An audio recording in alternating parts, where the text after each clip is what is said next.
Hey guys, so welcome back to my channel. Today we are going to be taking a look at another 65% keyboard with a knob. Yes, that is a really common layout now, but everyone seems to like it, so I'm going to be continuing this content. And today this keyboard is actually sent over by Epomaker, so a huge thank you to them for sending this keyboard over. So with everything out of the way, let's start by unboxing the keyboard first. So on the front of the box, we can see the Epomaker logo on top and of course the outline of the keyboard, which is again a really common layout now with 65% with a knob on the top right corner, and of course the name is the TH66, 65% hot swappable mechanical keyboard.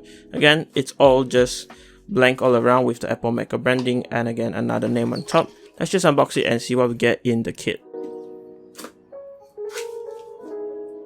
So of course, first thing you get in the box is the Epomaker TH66 quick start guide. So you can see the layout is really nice, and of course you can see the knob and the two keys right here. And also in this guide, you can also see all of the basic functions and shortcuts built into the keyboard. You can pause it if you want to take a look at it. And on this page, it also covers quite of the technical aspects, and if you want to join the keyboard community with their Discord and Reddit, you can go ahead and join it. And this manual also comes in different languages, so if you can't read English, don't worry, they have all of the languages inside this quick start guide. So the next thing I want to check out is actually this plastic bit right here. Basically, it's just a plastic cover which comes with the keyboard, and it's actually custom made for this keyboard. You can see the extra detail here for the knob. Basically what you do is, after you're using it for the whole day and you want to go to sleep, or you just don't want to use your computer anymore, you can just place it on the keyboard and you'll keep the keyboard safe from dust and other particles or even splashes of water. And really nice to see this included. It's becoming more common now, and I really like this because my keyboards get dusty after a while. Let's check out what other accessories we get.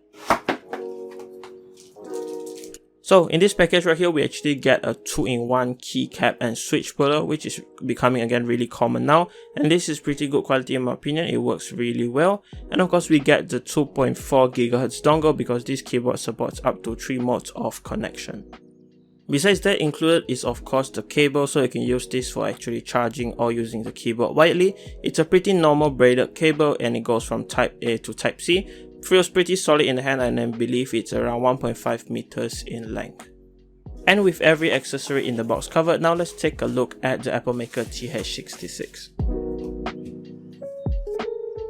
So this is the keyboard. First impression so far, it feels pretty solid in hand, and you guys can see the 65% layout with the red knob, and you can actually see that I have the smoke grey version or the transparent grey case.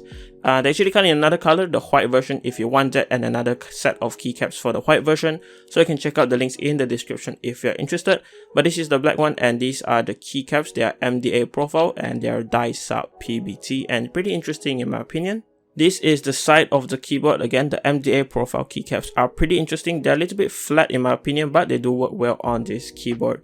And you guys can see the case is of course a little bit transparent, and there's a slight incline from the front to the back. And if you don't like this height, you can actually increase it. You have this feet right here, but there's actually 2 heights, so you can increase it by a bit, or use the legs all the way if you prefer it to be higher like me. On the top of the keyboard is again just this transparent black. It does feel pretty good, and it's in matte black, so they won't really catch any fingerprints. And you have the Type-C connector all the way on the bottom, on the left, the top left. And on the front of the keyboard is again the transparent black with no branding whatsoever. Pretty clean design so far. And on the back there's not much again, so there's just this non-slip feet all around to make sure your keyboard stays in place. And of course you have the 2 adjustable feet and the on and off button to switch between wired and wireless mode. So I just turned it on, and this is what the keyboard looks like with the RGB. Honestly, it looks pretty good, and the RGB does kind of shine through the transparent case. Looks pretty awesome in my opinion. And of course they are south-facing, so you can switch them to cherry profile keycaps or other kinds of keycaps if you want to. There won't be any problems on this keyboard. Now let's take a look at the knob, the switches, the keycaps, and of course the stabs included. So starting off with the knob, it is a replaceable knob and it feels pretty good in hand, and it measures around 0.6 millimeters in the diameter. So if you want to switch it out, it's really easy, just get the ones for this diameter. So the MDA profile keycaps on this keyboard are PBT, and they have die-sub legends on them, and they look pretty good in my opinion, and it's mainly in this yellow and grey kind of look to it, and it looks pretty nice. Thickness wise, it is pretty thick and it comes in around 1.6 millimeters, which is pretty good, and from the typing sound test you can hear that it does help a lot with this keyboard. So as for the switches in this keyboard, mine has the Gateron Pro brown versions, but if you want other types of switches, they do offer it on their website, so you can pick and choose what you like. So this being the Pro versions of the switches means that they come from the factory loop and they do feel pretty smooth in my opinion, and there's no complaints from me on that part. And by checking out the switch, you can see that this PCB is actually 5-pin hot swap and it's south facing RGB, so it's really nice that it won't have any interference with any keycaps out there. And as for the stabilizers in this keyboard, they are plate mounted steps, but the ones included are pretty good in my opinion, and they also come factory loop, so they're actually pretty smooth and there's no ticking or anything. You don't have to do much tuning to them. I'm pretty happy with these steps as well. So with those stuff covered, I think let's jump into the keyboard and see what's included in this keyboard kit. So with most of the budget keyboard kits out there, this one doesn't use screw to hold in the casing again, so you have to pry on all of the sides to just pop up the top housing, and just remember to remove the knob first, so this process will go on really easily. Once you've done popping out all of the sides, you can just lift up the top plate and we can take a look around. So by opening it up, you can actually see that there's some case foam included. It is pretty thick in my opinion, and it works well with sound dampening. And underneath that foam, we have the battery itself. So I can see that it's actually like a 2200 mAh battery inside, and they say it'll last up to 3 to 4 weeks. And we also can see the gaskets right here. So these are basically the gasket mount for the keyboard. Basically just some silicone strips that hold the plate in place. Pretty normal, it doesn't really feel like a gasket mount to me. And this is what the back of the PCB looks like. They are hot swap sockets, but I'm not really sure who makes them or what manufacturers they use, but they look pretty good in my opinion, and everything feels really solid with the quality control.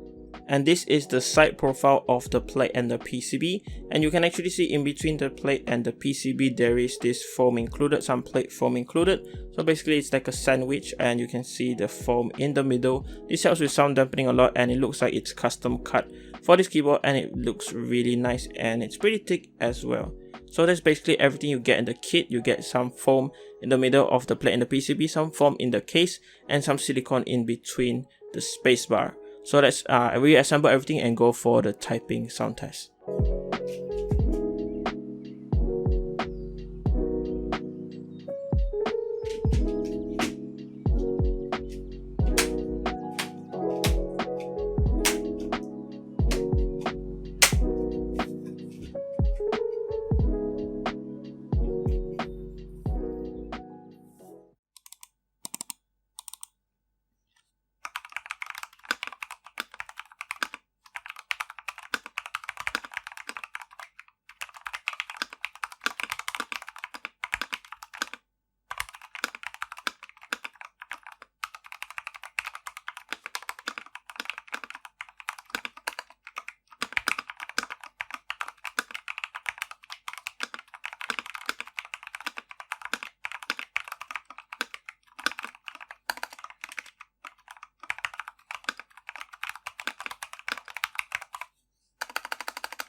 So from the typing sound test and after using it for a few days, I would say that I'm really satisfied with this keyboard. And with the keyboard kit priced at around $69 US, which is really nice, and with this fully built kit at $89, I think that's a really good price for everything that is included. The only thing I do not really like with this keyboard is actually the keycaps, but it's not much of a hassle if you want to get other keycaps out there. Overall, I would say that the switches included, the steps, and especially with all the foam and mods included, this keyboard sounds awesome for the price, and there's not much modding or things you can do to make it better. But if you want to customize your own one, I would suggest to get the kit of this keyboard, so it provides you with more functionality if you want to build it your way. So yeah, overall it's a really positive review for me, and again thank you to Epomaker for sending this over. I really like their keyboards and I hope that we get to collaborate more in the future. And of course, if you're interested in anything used or shown in this video, links will be down in the description for you. So yeah, that has been it for this video guys. Leave a like on this video if you liked it, dislike this video if you didn't like it, subscribe to my channel if you haven't. I have even more content this kind very soon, and as always, thanks for watching. Goodbye guys.